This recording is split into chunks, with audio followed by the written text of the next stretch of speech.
Hello viewers, you're welcome to my YouTube channel. I still remember my humble self, MC Bernardino. This is Canada Reality. For those that are new on this channel, peradventure you just on this channel, I dish out content on for those that want to migrate into Canada and for those that are already in Canada.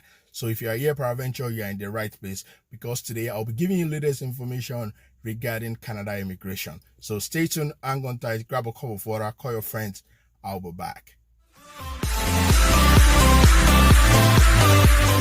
Welcome back. So for the new subscriber that recently subscribed to our YouTube channel, we have over 7,000 subscribers now. Kudos to you. Thank you very much. You're welcome to this channel. And for those of you that are coming to this channel, you haven't made up your mind, or peradventure this is your first time on this YouTube channel, please take some few moments, subscribe to this YouTube channel. There's a notification bell beside it. Click on it so that anytime I drop a video, you'll be among the first to get it. And if you enjoy this video, hit on the likes button, share the video with someone that you feel will actually need it.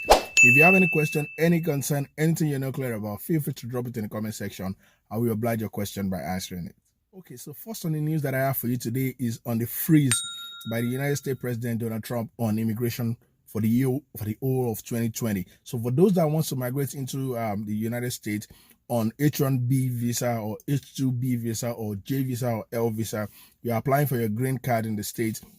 Embargo has been placed on it for the year of 2020, and the reason he gave for the embargo for the freeze is because he's trying to protect the job in the United States for the Americans. They don't want immigrants to come in on a temporary or permanent basis to come and take the job, because COVID-19 already affected so many jobs. So the reason one they are trying to protect it for the citizens, for those that are presently in the United States. So that is why that was the reason he gave for placing the embargo on immigration visa into the United States of America. I know this will go a long way to affect the whole world, because United States as the last time I checked, is the #1 destination for foreigners, for people that are outside the state. They want to be in the United States, either to work there on a tourist visa or whatever. They just want to be in the state. So that's not a good news for some people. But at the same time, let's look at maybe by the year 2021, the embargo will be lifted.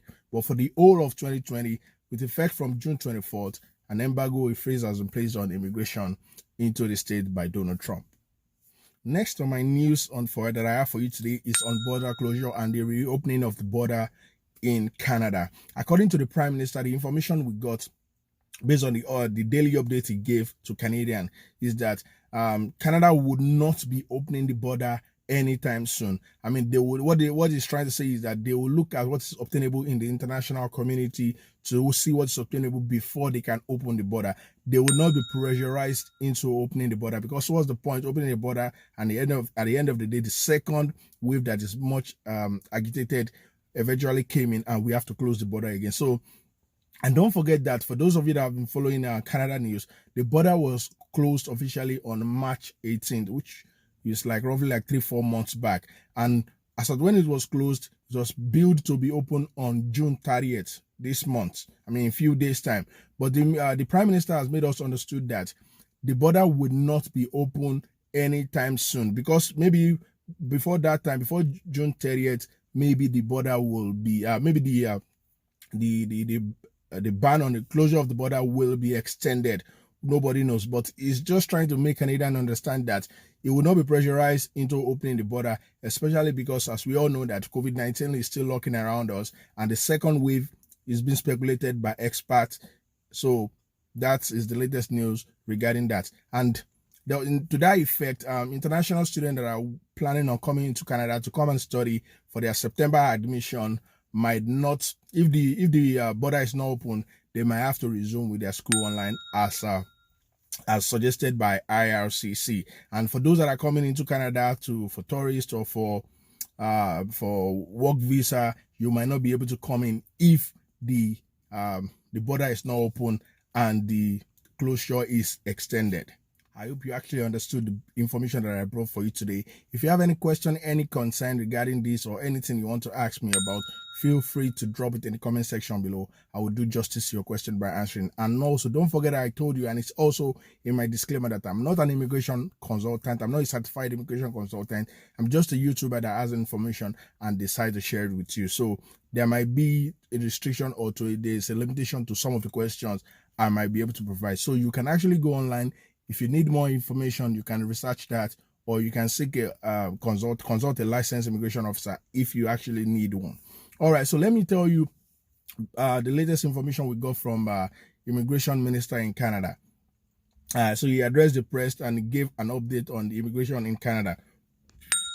So he made mention of the fact that the immigration quota for the year 2020, which was pegged at 341,000 for this year, might not be obtainable because of this COVID-19. I mean, it's ravaging the world. So we might not be able to, so Canada might not be able to bring in 341,000 immigrants into Canada this year because of this. But he made us understood that applications are still being treated by IRCC online. I mean, international student that still wants to apply for student visa can still apply. Whatever visa you still want to apply, you can still do that online. For the biometric, it might be a little bit very hard to do it now. IRCC understands that, but they are trying to do something about it, and that's why they give extended days for people to actually do their biometrics.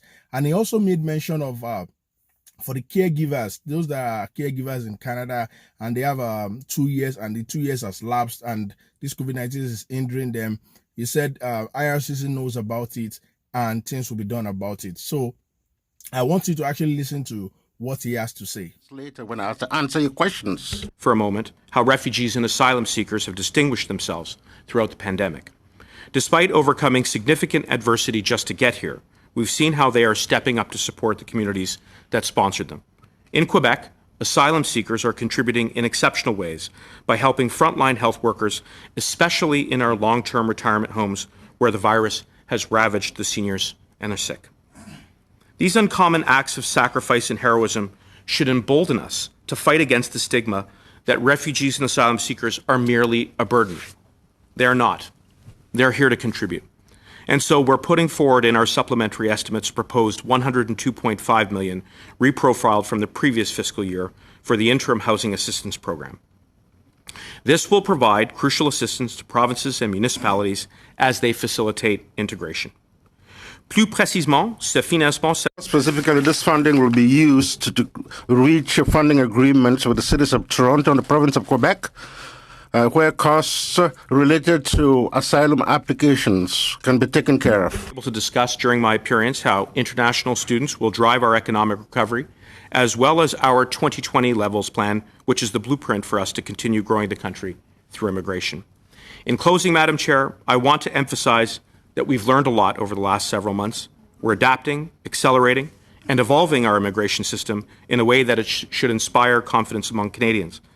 Canada has long benefited from immigration, and the same will hold true as we restart the economy and boldly chart out our future. Thank you. Merci. So you've been able to hear what the immigration minister, has to say regarding Canada immigration. He also made mention about the asylum seekers, especially for those that are in Quebec, that really helped Canada during this COVID-19. They volunteered during this period. That, you know, there has been a serious agitation that they should be granted permanent residence because they are frontline workers. So he made mention about that. Maybe Canada immigration, maybe they will do, Canada government rather, maybe they will do something about that. Let us keep our fingers crossed. All right, viewers, I hope you actually enjoyed the video that I brought to you today on Canada immigration. I mean, if you have further questions, feel free to drop it in the comment section below. I will do justice by answering your question. And if you enjoyed this video, please hit on the likes button. If you haven't subscribed, please take some few minutes. Subscribe to this YouTube channel. It's free. And hit on the notifications so that anytime I drop a video, you'll be among the first to get it. So once again, if you need me to help you with your application, to create your profile for provincial nominee for express entry, to apply for student visa, student admission, you can reach out to me on my Instagram, my Facebook, my Twitter, and we can discuss about it. But don't forget, I said there's a charge for that. It might be minimal, but we will discuss about it. All right, till I come back to you again with another very exciting, informative video on Canada reality with MC Bernardino.